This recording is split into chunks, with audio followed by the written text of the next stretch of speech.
ബോബി ചെമ്മണ്ണൂരിനും സമൂഹമാധ്യമങ്ങൾ അശ്ലീല കമന്റ് ഇട്ടവർക്കുമെതിരെ നടി ഹണി റോസ് നൽകിയ ലൈംഗിക അധിക്ഷേപ പരാതി പ്രത്യേക സംഘം അന്വേഷിക്കും.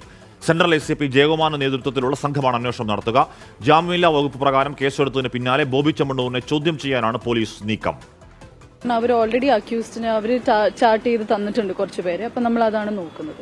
കമന്റിട്ട ബാക്കി ആളുകളെല്ലാം എറണാകുളത്തിന് പുറത്തുള്ള ആളാണ്. ഒരാൾ മാത്രമാണുള്ളൂ ഈ അറസ്റ്റ് ചെയ്യപ്പെട്ട ആൾ മാത്രമാണ്. ഇപ്പൊ നിലവിൽ നോക്കിയപ്പം അങ്ങനെയാണ് കാണുന്നത്. ഇത് ഫേസ്ബുക്ക് അക്കൗണ്ട് ആണ്, അത് ഫേക്കും ആകാം. അപ്പൊ അതിന്റെ ഐഡന്റിറ്റി നമ്മൾ വെരിഫൈ ചെയ്യണം, അത് സമയമെടുക്കും. ഈ ഫേസ്ബുക്കിനോട് അങ്ങനെ എന്തെങ്കിലും വിവരങ്ങൾ തേടിയിട്ടുണ്ടോ സാധാരണ?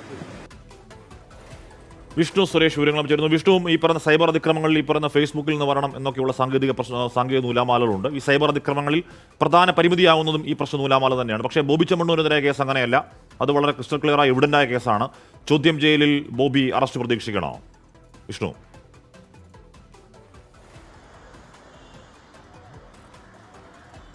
ഹാഷ്മി, ഉറപ്പായും ചോദ്യം ചെയ്യാൻ വിളിച്ചു വരുത്തിയാൽ അറസ്റ്റ് ഉറപ്പാണ്. കാരണം ജാമ്യമില്ലാ വകുപ്പ് അടക്കമാണ് ചുമത്തിയിരിക്കുന്നത്. പക്ഷേ അതിനു മുമ്പ് ബോബി ചെമ്മണ്ണൂർ ഒരുപക്ഷെ ഹൈക്കോടതിയിൽ മുൻകൂർ ജാമ്യാപേക്ഷയുമായി എത്താനുള്ള സാധ്യതയുണ്ട്. അങ്ങനെയെങ്കിൽ ഹൈക്കോടതി നിർദ്ദേശമായിരിക്കും കേസിന്റെ തുടർഗതിയെ തീരുമാനിക്കുക.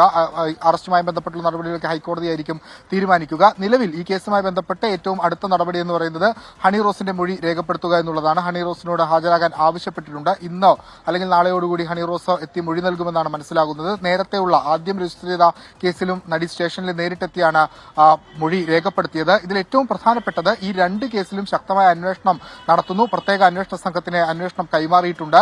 ഇതിൽ 20 പേരുടെ ആദ്യം ഈ അശ്ലീല കമന്റ് ഇട്ട 20 പേരെ ഇന്നലെ തന്നെ തിരിച്ചറിഞ്ഞിട്ടുണ്ട്. അതിൽ ഒരാളുടെ അറസ്റ്റ്, എറണാകുളത്തുള്ള ഷാജി എന്ന് പറയുന്ന ആളുടെ അറസ്റ്റ് കഴിഞ്ഞ ദിവസം രേഖപ്പെടുത്തിയിരുന്നു. ബാക്കിയുള്ള ആളുകൾ എറണാകുളത്തിന് പുറത്തു നിന്നുള്ളവരാണ്.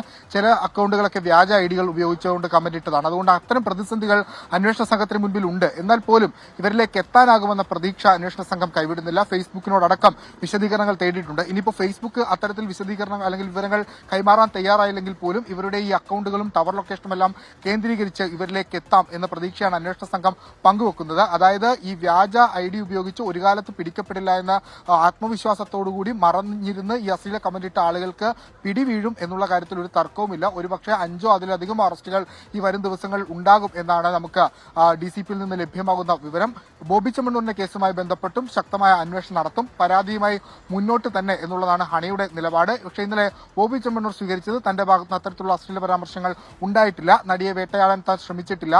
അവർക്ക് ഏതെങ്കിലും തരത്തിലുള്ള ബുദ്ധിമുട്ടുണ്ടായെങ്കിൽ താൻ ഖേദം പ്രകടിപ്പിക്കുന്നു എന്നാണ് അദ്ദേഹം മാധ്യമങ്ങളിലൂടെ പറഞ്ഞത്. അദ്ദേഹം മുൻകൂർ ജാമ്യാപേക്ഷയുമായി മുന്നോട്ട് പോവുകയാണെങ്കിൽ ഇക്കാര്യങ്ങളൊക്കെ തന്നെയായിരിക്കും കോടതിയെ ധരിപ്പിക്കുക. ഇനി ഈ മുൻകൂർ ജാമ്യാപേക്ഷ നൽകുമോ ഇല്ലയോ എന്നുള്ളതാണ് ആ കേസിലെ ഏറ്റവും പ്രധാനപ്പെട്ട നടപടിയായി ബോബി ചെമ്മണ്ണൂരിന്റെ ഭാഗത്ത് വരാനുള്ളത്. അന്വേഷണ സംഘം എന്തായാലും ശക്തമായി തന്നെ മുന്നോട്ട് പോകുന്നു. സൈബർ സെല്ലിലെ അംഗങ്ങളടക്കം ഉള്ള ടീമാണ്. അതുകൊണ്ട് പെട്ടെന്ന് തന്നെ ഇതിൽ അറസ്റ്റുകൾ ഉണ്ടാകാനുള്ള സാധ്യത വളരെ കൂടുതലാണ്. ഹാഷ്മി, ഓക്കെ. നടി ഹണി റോസ് നൽകിയ ലൈംഗികാധിക്ഷേപ പരാതിയിലാണ് വ്യവസായി ബോബി ചെമ്മണ്ണൂരിനെ ചോദ്യം ചെയ്യാൻ വിളിപ്പിച്ചിരിക്കുന്നത്. ഉറപ്പായും അത് ജാമ്യമില്ലാ വകുപ്പായതുകൊണ്ട് തന്നെ ബോബി ചെമ്മണ്ണൂർ അറസ്റ്റ് പ്രതീക്ഷിക്കണം.